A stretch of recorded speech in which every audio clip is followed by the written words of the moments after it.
Իսկ դու արդեն որոշել ես, թե որ երկրներ պիտի այցելես 2025 թվականին։ Եթե դու ես հոգնել օրեր շարունակ հարցումների անպատասխան մնալուց, դիմիր Travel with N տուրիստական գործակալություն, սպասեցնել չեն տա, անմիջապես կստանաս լավագույն առաջարկները, տուրփաթեթներ, ավիատոմսեր, հյուրանոցների լայն ընտրանի, էքսկուրսիաներ, սոցփաթեթի սպասարկում եւ ամենակարևորը 24/7 ձևաչափով բարեհամբույր սպասարկում։ Travel with N 095 89 20 48 Արև ձեզ հարգելի հեռուստատիտողներ, մենք շարունակում ենք կարևորագույն թեմաների քննարկումները պոլիտիկայի եթերում, այսօր ես զրուցել եմ վերլուծաբան Բենյամին Մաթևոսյանն, շնորհակալ եմ պարոն Մաթևոսյան, մեր հավելությունելու համար։ Չէի կարող Հայաստան, այո, այս անգամ տեսեք, մենք ամեն անգամ հանդիպում ենք հայ-ռուսական հարաբերությունների շուրջ լարվում էին նախապատերազմական տրամադրություններին, բայց այսօր մեր քննարկումից առաջ փաստորեն երկու այց է եղել Հայաստան, դա եղել է Ռուսաստանի արտաքին գործերի նախարար Սերգեյ Լավրովի այցը եւ Դաշնային խորհրդի ղեկավար Վալենտինա Մատվիենկոյի այցը, երկուսն էլ երկար ինչ-որ դադարից հետո առաջին բարձրաստիճան պաշտոնյաների այցերն էին եւ իմ տպավորությամբ այցի ընթացքում ռուսական կողմը ավելի շատ փորձում էր որ բարի դրացական հարաբերությունների ֆոն ստեղծել գոնե, հա։ Հայաստանի իշխանություններն էլ կարծեք թե ուզում էին օգտվել այս այցերից եւ ներկայացնել, որ ճիշտ է մենք հայում ենք, ձեզ չգիտեմ, հակառուսականություն ենք տարածում, բայց մենք ձեզ շարունակում ենք դրական վերաբերվել կամ պատրաստ ենք համագործակցել ձեզ հետ, հա։ Ինչի հետ էր կապված այս երկար դադարից հետո այս այցերը, արդյոք սրանք ինչ-որ էական այցեր էին բովանդակային առումով, թե ինչպես արդեն արձանագրեցի, ֆոնապահովող այցեր էին։ Այն մարդիկ, ովքեր Նիկոլ Փաշինյանին ուղղորդում են, կոորդինացնում են իր քաղաքականությունը, իրենք իրականում շատ լավ ուսումնասիրել են նաև ռուսական պետական վերնախավի, ռուսական բյուրոկրատիայի, ասես ձևակերպեմ, հա, հոգու նուրբ լարերը, ինքնին այն հանգամանքը, որ 2-2.5 տարվա շփման դադարից հետո կա հնարավորություն երկու բարձրաստիճան պաշտոնյա Ռուսաստանից ուղարկել Հայաստան, ըստ Նիկոլ Փաշինյանին կոորդինացնող մարդկանց Ռուսաստանում կարող է դրական ընկալվել։ Ինչի է սա Նիկոլ Փաշինյանին պետք, որովհետև դեմը ընտրություն է, անկախ նրանից արտահերթ թե հերթական, ընտրություն է լինելու եւ նա հիմա փորձում է անել այն, ինչը 2021 թվականին էր փորձում անել, այսինքն ռուսների վրա փորձում է այդ ֆոնային կամ ֆոնայինի նման մի պրոռուսականություն վաճառել, գոնե խոստացել են ռուսական ինչ-որ դպրոց։ Հիմա առանձին դրան կանդրադառնանք հերթով։ Փորձում են ընտրությունից առաջ ռուսների վրա պրոռուսականություն վաճառել, ռուսամետություն վաճառել, բայց ես կարծում եմ, այս հայ-ռուսական հարաբերությունների մի ամսյակը, որ սկսվեց Նիկոլ Փաշինյանի Մոսկվա կատարած այցից, մայիսի 9-ի շքերթին, կարելի է տապալված անվանել, որովհետև արձանագրենք ինչա տեղի ունեցել։ Նիկոլ Փաշինյանը Մոսկվայում էր, բայց փաստացիորեն այդ նույն օրը Արծուն Հովհաննիսյանի կերպարով հայտնվում հանրային հեռուստաընկերության եթերում եւ ֆաշիզմի քարոզ է անում։ Փաստորեն նաև որից այստեղ ինչն էր հետաքրքիր Արծուն Հովհաննիսյանի գնահատականներում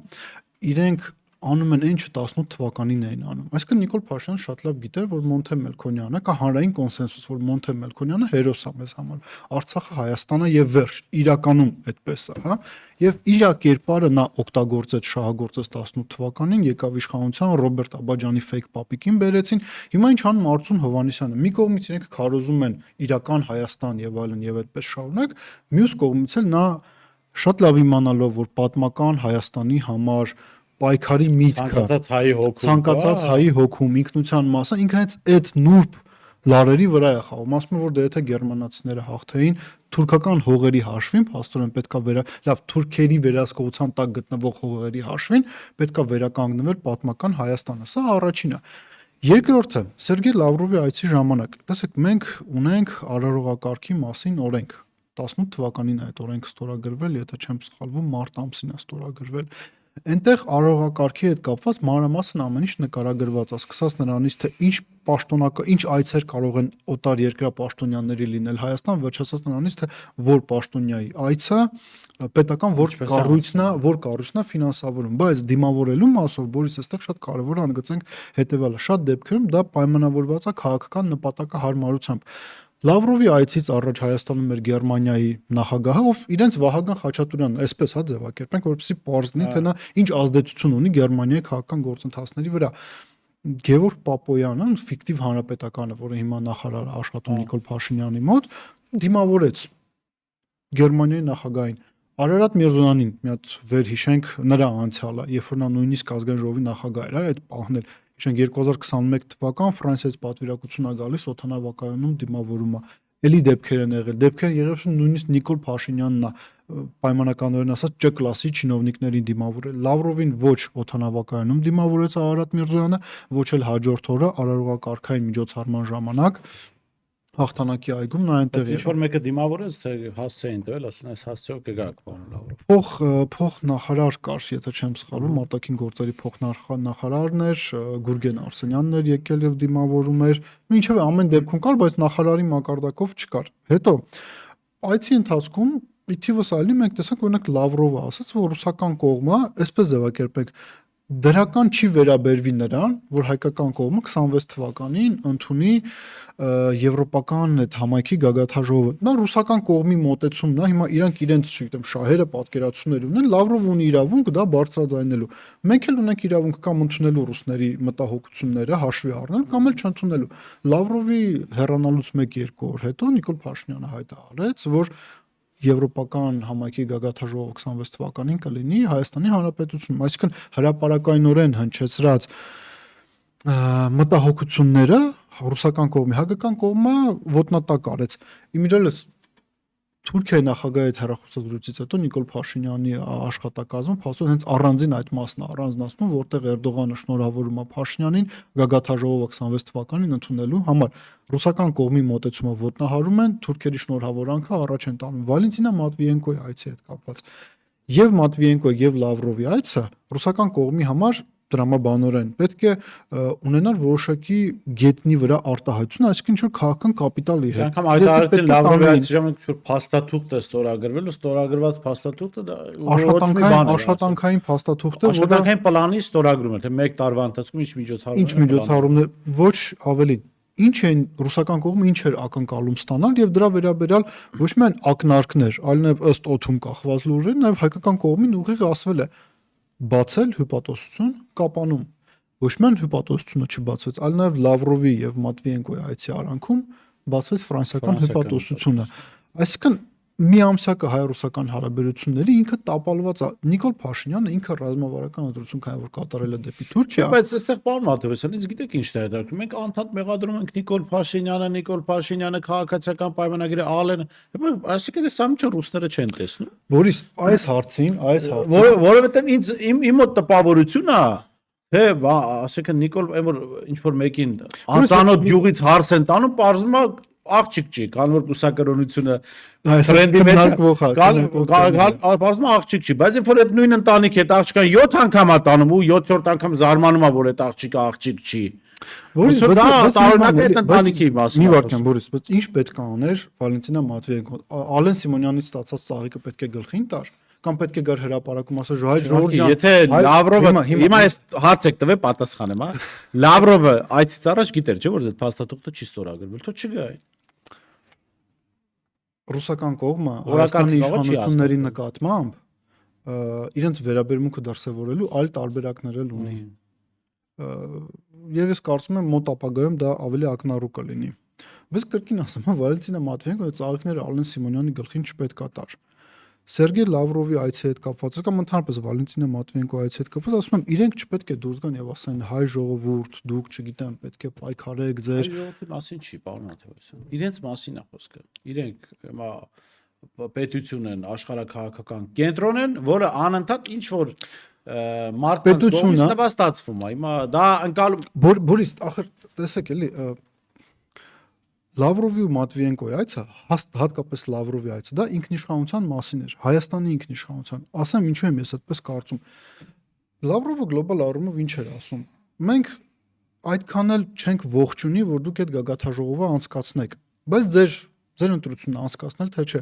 Ուզում եք կապանում մենք հիպոթեզություն ունենանք, դա որոշակի անվտանգային երաշխիքա նաև Սյունիքի մարզում։ Մենք կբացենք, չեք ուզի, չենք բացի։ Սահմանապահների մասով Բորիս Փաշինյանը վերջին շրջանում գրեթե միշտ երբ որ գնում է Մոսկվա, ինչ որ միտեղից ռուս սահմանապահներ դուրս են գալիս, բացառությամբ մայիսի 9-ի այս դեպքը։ Հիմա ռուսական կողմը այստեղ կարա ֆունդամենտալ պարտվի, իրեն կարա նվաստացնեն, ինչպես դուք էլ ասացիք, տարբեր գնահատականներ տան, բայց իրենք այստեղ պարտվելով իրենք դիրք են կորցնելու, մենք պետականություն ենք կորցնելու։ Բայց ես ինչի եմ ասում, սա ինքնիշխանության մասին էր այցը։ Ինքնիշխանությունը Հայաստանի իշխանությունները փորձում են ներկայացնել միայն դրական լույսի ներքո, այսինքն դա ինչ-որ մի հատ աստվածային մանանա եւ մենք անպայման դրան պետք է ձգտենք։ 2020 թվականի հոկտեմբերի 19-ին ես պնդում եմ, որ Նիկոլ Փաշինյանը ինքնիշխան որոշում է կայացրել։ Ինքը չի դադարեցրել պատերազմը։ Նիկոլ Փաշինյանը ինչ ենք մենք ստացել։ Ռուսները օքեյ, ռուսները պարտվեցին։ Եթե Նիկոլ Փաշինյանը հոկտեմբերի 19-ին ընդուներ առաջարկը, ռուս խաղաղապահների ռազմաբազան կլիներ Շուշիում։ Ակնարկներ սրամացին ռուսական կողմը պատերազմի մեկնարկից 1-2 օր անց արդեն սկսում էր անել։ Նիկոլ Փաշինյանը ինքնիշխան որոշում կայացրեց, չէ՞։ Մենք Շուշին էլ վերջում կորցրեցինք։ Հիմա նույնը այստեղ է։ Մենք ինքնիշխան տարբեր որոշումներ կանանք կայացնենք։ Ռուսաստանը դրանից չի փլվի, ինչքան էլ հայ արևմտամետները պնդեն, որ հեսա Ռուսաստանը փլուզվելու, Ռուսաստանը չի փլուզվելու։ Այստեղ խնդիրը հետևյալն է, մենք պետք է հասկանանք, որ ռուսների աշխարհանկալումը, իրենց ռազմավարական սահմանները այնքան մեծ են, որ իրանք արևմտամետների մասին, տեսեք, հայաստանցի արևմտամետներ կան, որովհետեւ ռուսների համար վատ լինի, իրանք միասեռական կապի մեջ են անգամ մտնում ինչ-որ այլ տղամարդկանց հետ, բայց դա դրա մասին չի խոսակցություն, էլի։ Խոսակցությունը սրա մասն է, տեսեք, հասարակության ինչ-որ զանգված, որը արևմտամետը, ռուսամետը, չգիտեմ, ֆրանսիամետը, հա, հիմա արդեն թուրքամետներ կան, հա, ինչու են ինչ-որ պետության մետ կամ ինչ-որ պետության ավելի լավ վերաբերում։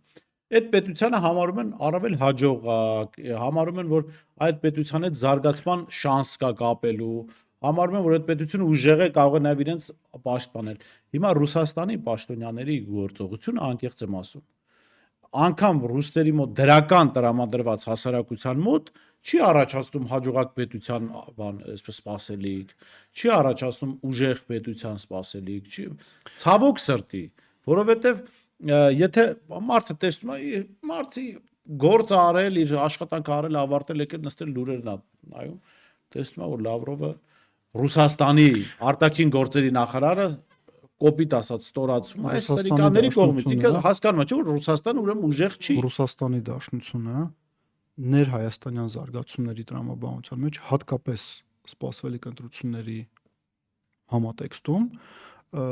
լավագույն պատասխանը այս ամեն ինչին կլինի այն, որ իրենք անեն ամեն ինչ, որպեսզի հայ հասարակությունը իրենց չիդենտիֆիկացնի Նիկոլ Փաշինյանի հետ։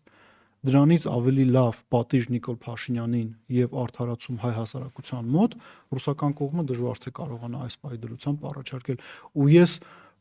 ունեմ այդպիսի ներքին զգացողություն, որ հենց այդպես էլ լինելու է, որ ոչ ներկայիս իշխանության հետ են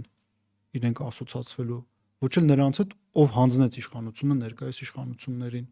Բայց հասարակությունը այլևս հասարակության զգալի մասը, հա։ Ես կարծում եմ դա գնելով այդ թակարդը, տեղեկատվական մանիպուլյացիոն թակարդները Ռուսաստանի մասով այդքան էլ լավ վերաբերվում չունի։ Եթե իրենք իմ նշած հարցը լուծեն, այսինքն հասարակության մեջ հստակ լինի անկալումը այն, որ ռուսական կողմը չի սատարում ոչ իշխանությունը հանձնած անձանց, ոչ էլ Նիկոլ Փաշինյանին, դա առաջին քայլը կլինի նրա, հնարավոր չի դա ստանալ, երբ որ Մատվիենկոն գալիս է Երևան ու հայտարարում է, որ մեր հարաբերություններում խնդիր չկա։ Որից բայց ինչ պետք է հայտարարեն։ Ախր Ալենը կարող է կողքի կանգնել, ասել խնդիր ունենք։ Մի վարքյան։ Ամաչում է մատը։ 3.5 տարի է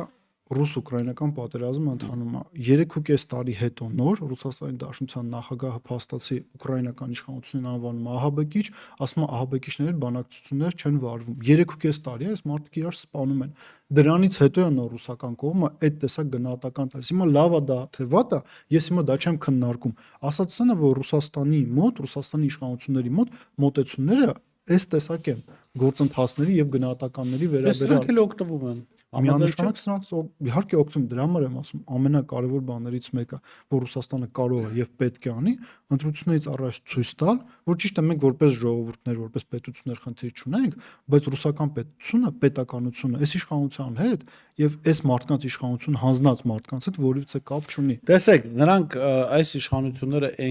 այնքան են կուլտիվացրել հակառուսականությունը, որ իրենց քարոզիչները հիմա կաթողիկոսի դեմ եւ եկեղեցու դեմ տարվող քարոզչության շրջանակում օգտագործում են եւ ռուսական փաթեթավորում, ասում են այ կաթողիկոսը գնաց Բելարուսիա, սկսած KGB-ի գործակալներով լիքներ այո նու հիմնականում խոսում են նրանք, որոնք ամենահավանականն են։ Երևի թե սովետի ժամանակ եղել KGB-ի գործակալ։ Ոչ միայն սովետի ժամանակ էլ հնարավոր է իրանք էլ հիմա փոքր այլ երկրների գործակալներ են ինչևից։ Բայց տեսեք, այսինքն դա աշխատող փաթեթավորում է հագարուսականությունը։ Ուրեմն որտեվ սրանք հիմար չեն, լավ, իրանց խորհրդատուները հիմար չեն առնվազն։ Եթե առաջարկում են ասում են կաթողիկոսին, որը ամենայն հայոց կաթողիկոսն է, ամենայն հայոց հայրապետն է, հեղինակությունը եւ արևելքում, հատկապես արևելքում, հա, արաբական աշխարհում, հեղինակությունը եւ արևմուտքում, որտեղ իր առաջարկով միջոցառում է տեղի ունենում Շվեյցարիայում, հա, այո, նաեւ հեղինակությունը Ռուսաստանի Դաշնությունում, եւ դա վատ չի։ Ես կարծեմ նորմալ հասարակությունները Դեպս Հայաստանում երևի մեկ ձեռքի մատների վրա կարելի է հաշվել մարդկանց, որոնք հեղինակություն ունեն աշխարհում տարբեր մեր երկրում, երկրից դուրս արևմուտքում եւ արևելքում դրանցից մեկը կաթողիկոսն է։ Եվ սա բացառիկ բան է, որ պետությունը պիտի օգտագործեր ի նպաստ հայության, հայկական պետականության, բայց ասում են ինչ, եկեք ոչնչացնենք այդ մարդու հեղինակությունը, հիմա արդեն դրա անունն էլ չեմ կարող ասել, Ալի Հյուշքյուր Փաշազադե, Ալա Շուքյուր Փաշազադե, մի խոսքով դա դժվար անուն ունի այդ սրիկան, ինքն է կապել կաթողիկոսին թիրախավորելու գործին, բայց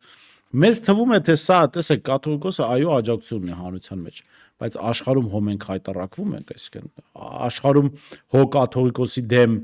բոլորը չեն լավ տրամադրված, նաև դեմ աշխատելու են, չէ, հայկական եկեղեցու դեմ աշխատելու են, նվեր են անում այդ մարդկանց։ նույն այնց հաստատում Ալեն Սիմոնյանի անունը հաճախ եմ տալիս, բայց Ալեն Սիմոնյանի հետ կապված պատմությունը Ալեն Սիմոնյանի հետ կապված պատմությունը ինքը հայ պաշտոնյաների համար իրական պետքա դաս լինի։ Ինչ առումով եմ ես ասում։ Մարիա Զախարովան երևի Ռուսաստանում ամենաբազմազբաղ պաշտոնյաներից մեկն է ըստ իր գործի բնույթի։ Բայց եթե Մարիա Զախարովան ինքը կարողանում է իր բազմազբաղ գրաֆիկի շրջանակներում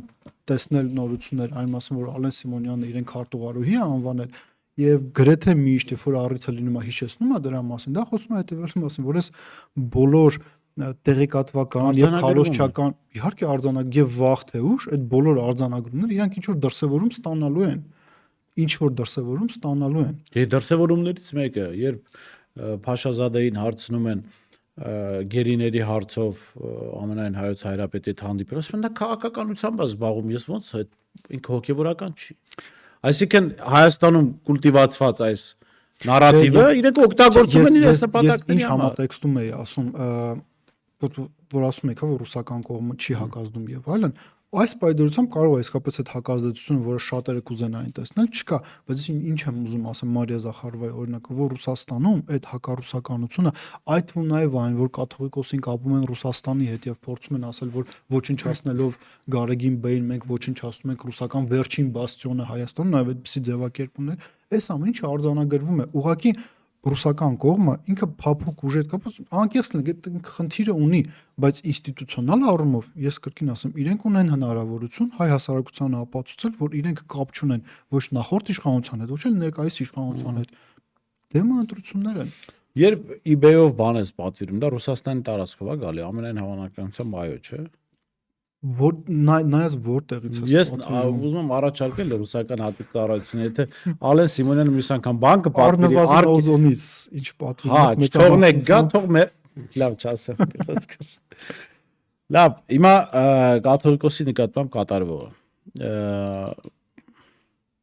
Ընդհանրապես շատ դժվար թեմա է, որտեղ քննարկել ինչ որ մարդու սեռական կյանք, հա։ Էն էլ հորինված ինչ որ համեմունքներով, պատմություններով, սա նորմալ երկրներում անթույլատրելի քննարկում է, բայց հիմա մարդը նպաստել է այդ քննարկումը գեներացրել է։ Այսօր ասելա, որ ինքը կաթողիկոսի տեխնատու չունի, բայց ունի նկարագիր, թե ինչպեսի կաթողիկոս կուզի։ Բայց վարչապետի նկարագիր չունի, ունեք ինքը համապատասխանում է վարչապետի նկարագրին։ Դե եղած տվյալները հաշվի առնելով վարչապետը պետք է լինի տգետ, փնթի, չգիտեմ, սեռաշեղված ինչ որ պատկերացումներ ունենա, պարտադիր պետք է խմի շատ, Նախկինների հաճախորդած հարեմից եւ պարտադիր պիտի ինչ որ նախկիններին հաճախորդ եղած լինի։ Մի խոսքով, այս կրիտերիաներն ամենից Նիկոլը բռնում է դրան, բայց հիմա եթե գանք քննարկմանը, այս մարդը հարվածում է եկեղեցու հիմքերին, հարվածում է կաթողիկոսին եւ իրեն դրել է բարոյական ոստիկանության տեղ, բան, Իրանում կարծեմ շարիաթի ոստիկանություն կա իսլամական երկրներում, հա։ Բարքերի Այո, ոստիկանությունը։ բայց արդյոք Նիկոլ Փաշինյանն այն մարդն է, որ պիտի բարքերի։ Իրականում, ասենք, Իրանում որ նայում ես, այնտեղ կա իսլամական սկզբունք, հա, շարիաթը կա, այնտեղ հոգևոր հարգարժան հոգևորականներ կան, որոնք հետևում են եւ իրենք կարող են դառնալ շարիաթի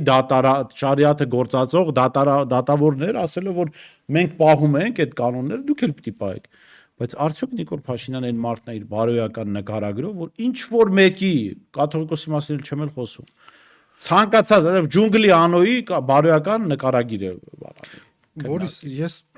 խորապես համոզված եմ, որ իշխանությունը մարդկանց մոտ շատ բաներ է փոխում, այդ թվում նաև իրականությունը նկարագրելու լեզուն։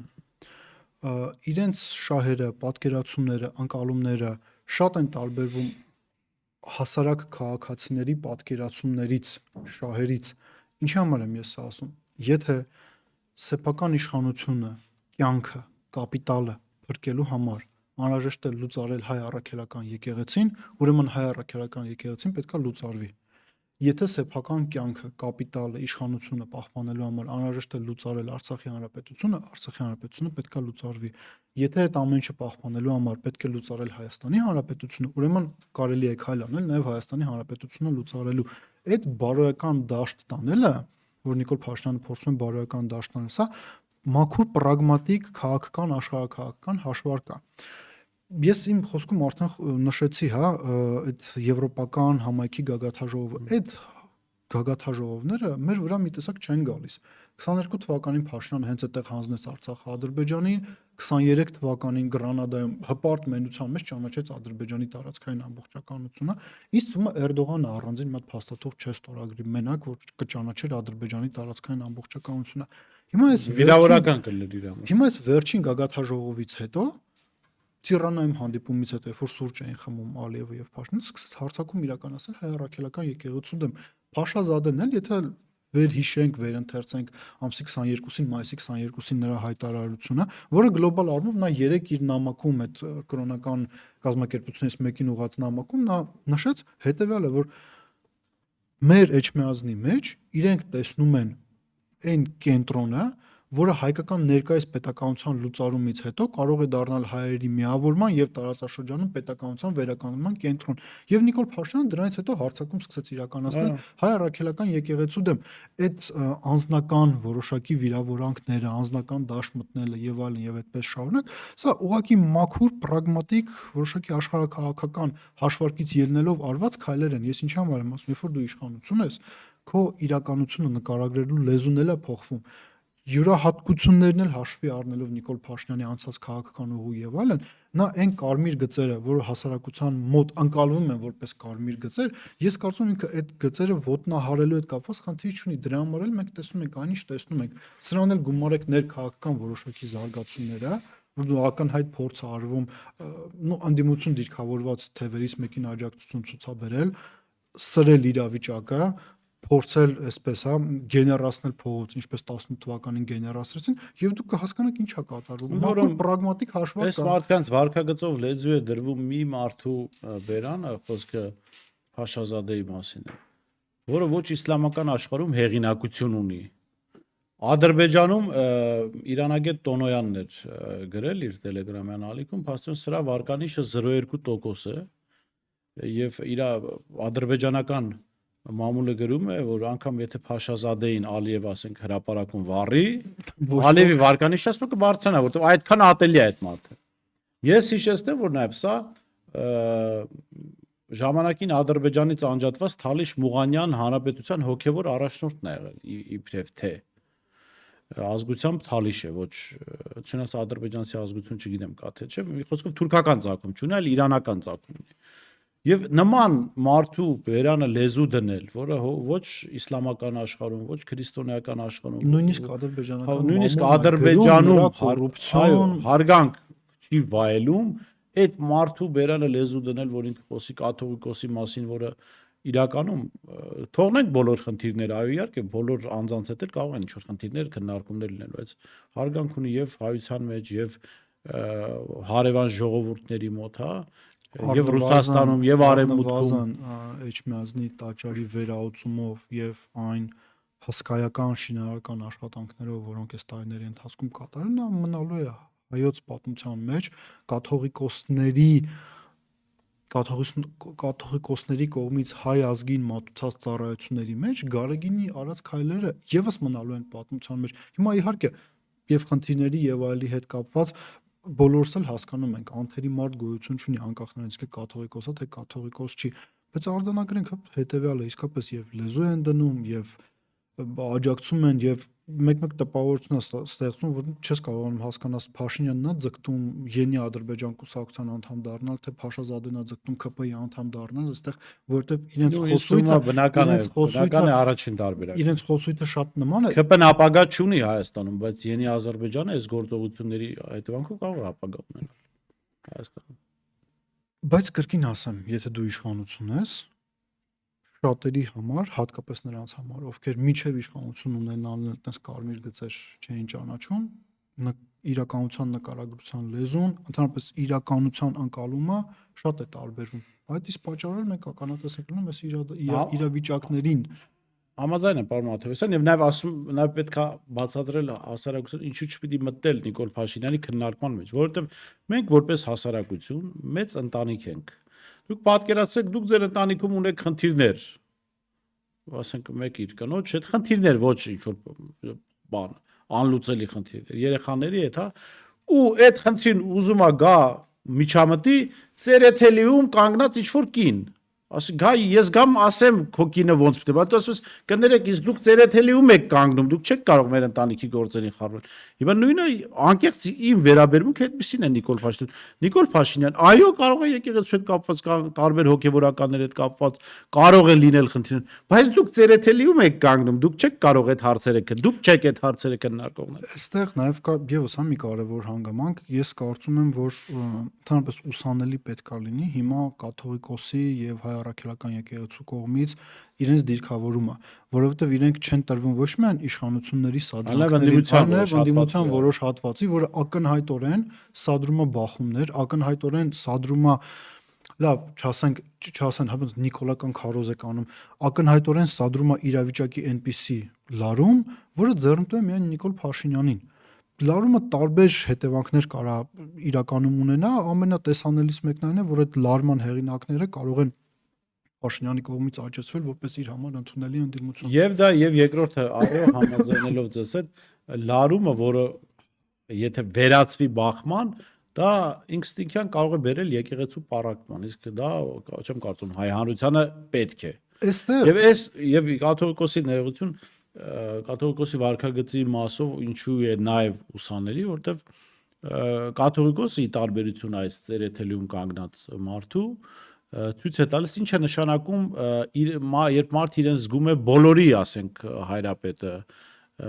ինչպես պիտի Նիկոլը իրեն պահեր, եթե ինքը զգար իրեն բոլորի վարչապետ, անգամ իրեն չընտրողների։ Ինքը հիմա իրեն համարում է Նիկոլ Փաշինյանը ոչ միայն իրեն համարում է միայն իր ընտրողների վարչապետ, այլ միայն Աննա Հակոբյանի վարչապետը, միայն Աշոտիկի վարչապետը, միայն Մարիամ Փաշինյանի վարչապետը։ Ու այս ընտանիքապետության մոդելը քանդում է մեր պետությունը, որովհետև մարդը ընտանիքի մոդելի վատագույն տարբերակը ունի,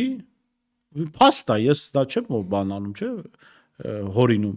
Եվ այդ իր ընտանիքի վատ մոդելը բերել է դարձել է մեր պետական մոդելը։ Հիմա պետությունը պետք է տենց կառավարենք։ ընտանեապետություն ասացիք, մի բան էլ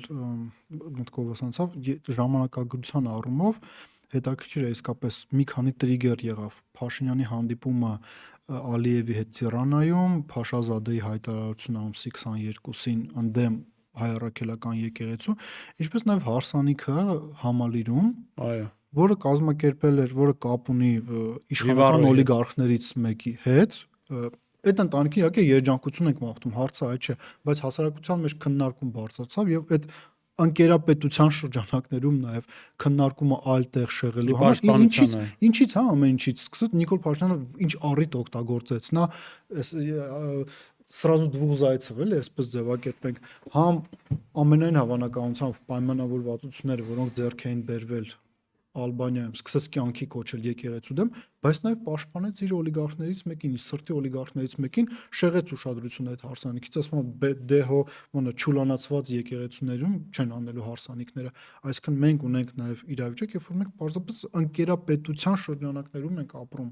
մի բան, որի դեմ մարդիկ պայքարում էին 18 թվականին, հենց դրա համար էին փողոց դուրս եկել։ Մենք ընդհանրապես գործ ունենք, երևի Հայաստանում ավելի հակահեղափոխական իշխանություն դժվար կլինի Մարդիկ, պատկերացնել։ բայց ոչ Նիկոլ Փաշինյանը։